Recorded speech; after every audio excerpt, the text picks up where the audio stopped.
BFM Business, 10h, midi, l'émission 100% placement. Intégral Placement, Guillaume Sommerer.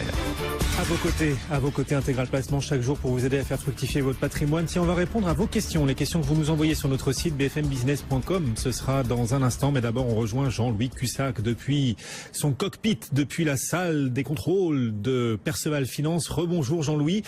CAC 40 en hausse de 0,2% en ce moment. Comment vous qualifieriez la semaine qu'on vient de connaître là sur les marchés, notamment le CAC 40 ?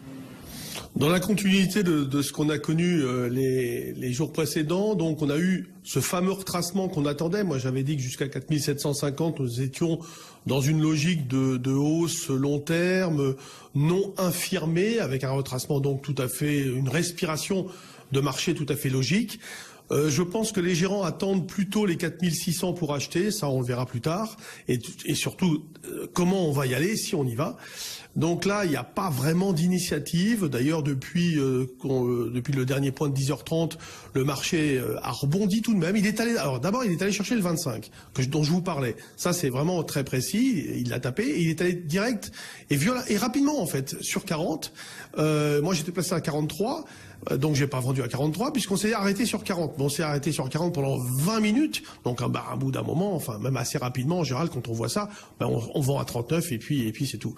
Donc là, on est toujours dans une zone on va dire biais haussier, neutralisé sur le fond, biais haussier, on cherche à acheter sur des replis jusqu'à 4820-10 qui est un pivot, avec une petite dégradation sous 4790 pour aller chercher éventuellement une nouvelle fois les 4750. Mais pour l'instant, si vous voulez, on n'en est pas du tout dans cette phase-là. On est plutôt du bon côté, sans dynamique, mais à l'abri, je dirais, d'un repli immédiat. On notera quand même que BNP reste lourde.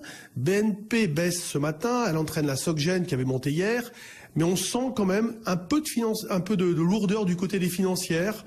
Et voilà, c'est peut-être de ce côté-là qu'il va falloir surveiller l'augmentation du risque. L'euro-dollar est stable autour de 1,0640. Ce matin, j'étais placé à 1,0623. J'ai pas été fait. Je visais 63 et 83 derrière. Mais bon, on peut attendre un signal technique. Vous voyez, sur l'euro-dollar, on est toujours, on va dire, prioritairement acheteur sur l'euro-dollar, mais sans illusion non plus sur la tendance. Jean-Louis, merci beaucoup. Depuis Perceval Finance, plus 0,2 sur le CAC et l'euro-dollar, vous en parliez, $1,0644 en ce moment.